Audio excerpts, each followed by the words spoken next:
67ನೇ ರಾಷ್ಟ್ರೀಯ ಚಲನಚಿತ್ರ ಪ್ರಶಸ್ತಿ ಪ್ರಕಟಗೊಂಡಿದ್ದು ತುಳು ಸಿನಿಮಾ ಪಿಂಗಾರಕ್ಕೆ ರಾಷ್ಟ್ರೀಯ ಪ್ರಶಸ್ತಿ ಲಭಿಸಿದೆ.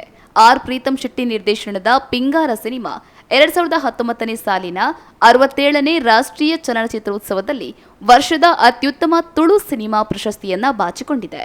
ಈಗಾಗಲೇ ಅತ್ಯುತ್ತಮ ಏಷ್ಯನ್ ಸಿನಿಮಾ ನೆಟ್ ಪ್ಯಾಕ್ ಪ್ರಶಸ್ತಿ ಪಡೆದುಕೊಂಡಿರುವ ಪಿಂಗಾರ ತುಳು ಸಿನಿಮಾಕ್ಕೆ ಇದೀಗ ರಾಷ್ಟ್ರ ಪ್ರಶಸ್ತಿ ಗರಿ ಮೂಡಿದೆ. ಕರಾವಳಿಯ ಭೂತಾರಾಧನೆ ಹಾಗೂ ಮೇಲು ಕೀಳೆಂಬ ತಾರತಮ್ಯದಿಂದಾಗುವ ಅನ್ಯಾಯಕ್ಕೆ ದೈವ ಹೇಗೆ ನ್ಯಾಯ ಕೊಡುತ್ತದೆ ಎಂಬ ಕಥಾಹಂದರ ಈ ಸಿನಿಮಾದಲ್ಲಿದೆ. ಅವಿನಾಶ್ ಯು ಶೆಟ್ಟಿ, ಮಂಜುನಾಥ್ ರೆಡ್ಡಿ ಈ ಸಿನಿಮಾದ ನಿರ್ಮಾಪಕರಾಗಿದ್ದು, ವಿ ಪವನ್ ಕುಮಾರ್ ಛಾಯಾಗ್ರಹಣ ಮಾಡಿದ್ದಾರೆ. ನೀಮಾರೆ, ಶರಣ್ ಶೆಟ್ಟಿ, ಉಷಾ ಭಂಡಾರಿ, ಸಿಂಚನಾ ಚಂದ್ರಮೋಹನ್, ಸುನಿಲ್ ನೆಲ್ಲಿಗುಡ್ಡೆ, ರಂಜಿತ್ ಸುವರ್ಣ, ಪ್ರಶಾಂತ್ ಸಿಕೆ ಕಲಾವಿದರಾಗಿ ಅಭಿನಯಿಸಿದ್ದಾರೆ.